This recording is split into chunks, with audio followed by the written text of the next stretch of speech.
7 Disember 2020. Keadaan di pantai Sungai Cina, keadaan pantai berubah akibat ombak besar yang berlaku pada bulan lepas. Banyak pokok-pokok tumbang, rumah yang didirikan telah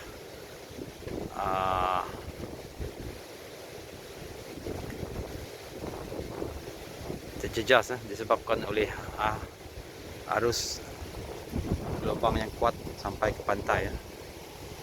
Tanah telah susur ditarik oleh air laut.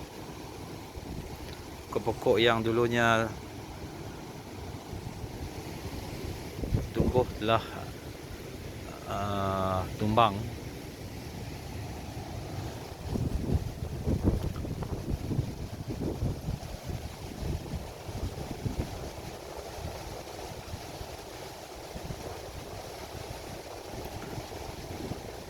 Pokok ru yang besar pun tumbang. Salah satu pokok yang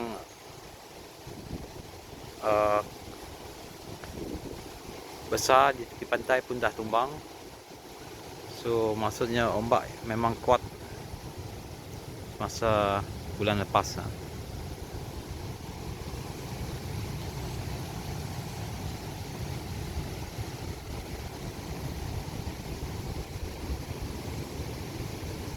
Perubahan arus dan gelombang yang kuat di laut.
Besar pun dah tumbang.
Sekian.